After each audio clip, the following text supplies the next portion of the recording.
El inicio de la filosofía. Del mito al logos.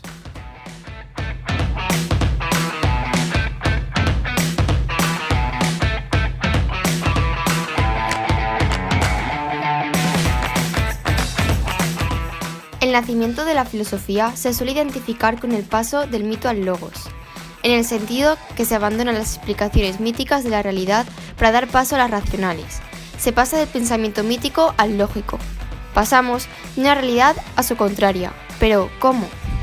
Para entender un poco mejor esto, vamos a ver en qué consisten estos tipos de pensamientos.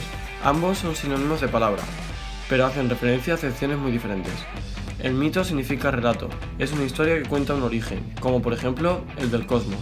Era la narración mediante palabras que usaban los griegos hasta aquel momento para explicar todo cuanto les rodeaba.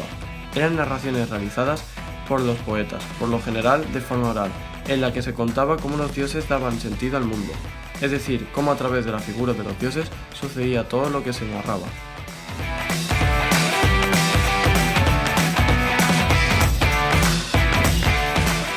Por otra parte, el logos hace referencia a la razón, a la palabra razonada, pensada, a las hipótesis, especulación, reflexión filosófica.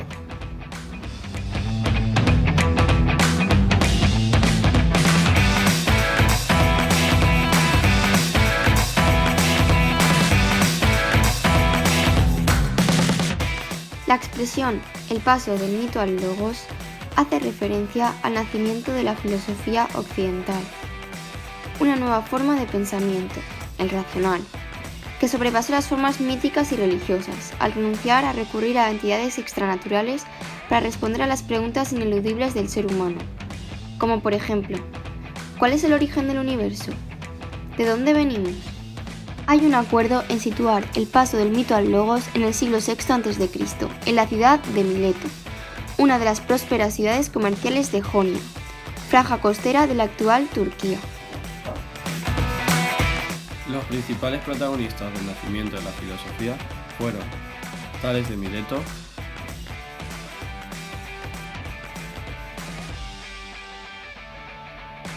Pitágoras de Samos,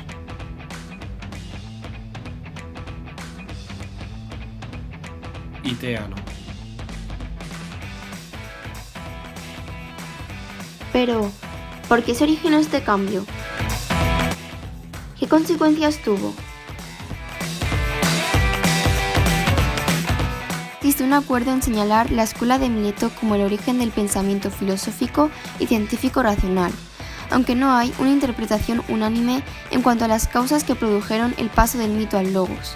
Algunas de las tesis sostenidas son: el milagro griego.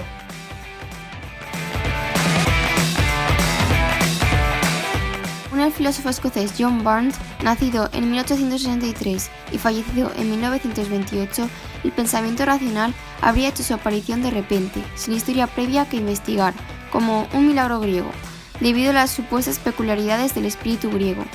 Esta tesis contiene cierto eurocentrismo al no querer reconocer las influencias de los saberes babilónicos y egipcios.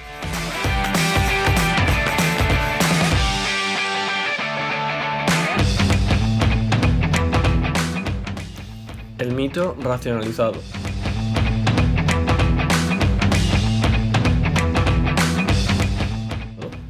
Ante la tesis de Barnett, el filólogo inglés Comfort, nacido en 1874 y fallecido en 1943, sostuvo que las primeras cosmologías jonias eran una reinterpretación de los mitos cosmogónicos y teogónicos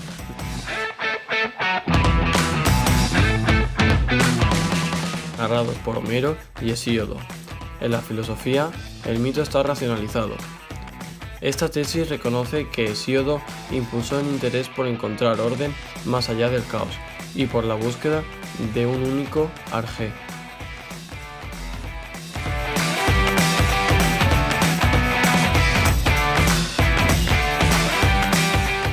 La tesis histórica.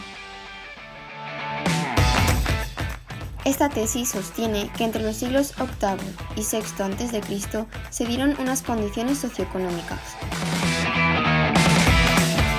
Junto a ellas, unas condiciones culturales.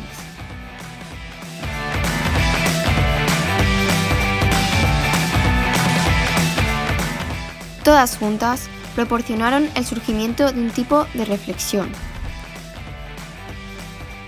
sobre la naturaleza y sobre el conocimiento. La situación geográfica de Jonia, el fin de la monarquía micénica, la inexistencia de la clase sacerdotal y el desarrollo de la poesía épica y lírica.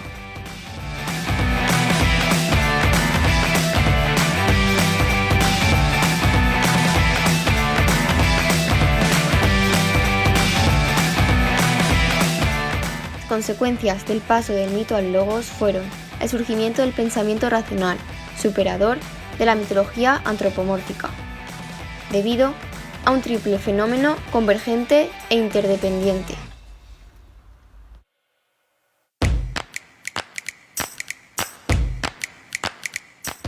El mundo dejaba de verse como una teofanía o como una hierofanía. Aparece la convicción de que los fenómenos del mundo no dependen de los dioses o seres extranaturales, sino de la consistencia y estructura que poseen las cosas mismas. Esta creencia llevó a algunos humanos a investigar en la propia naturaleza, la razón, causa de los hechos. Hay un logos u orden del mundo que hay que descubrir para conocer la naturaleza y su funcionamiento. Aparece una actitud teórica ante la naturaleza. Teoría significó en sus orígenes contemplación.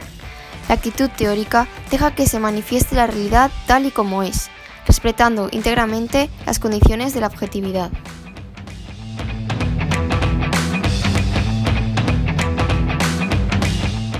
El ser humano se sitúa ante la naturaleza con una actitud teórica. Es decir, el ser humano da por hecho que posee las capacidades necesarias para conocer la estructura objetiva de la realidad. Así, cosmos y el logos tendrán que coincidir. A modo de conclusión, se puede visualizar que el ser humano dentro del proceso de creación y evolución del pensamiento se caracterizó por ser un proceso gradual.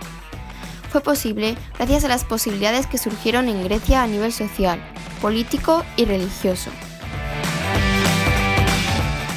ya que representan una cultura comprometida con la evolución del pensamiento.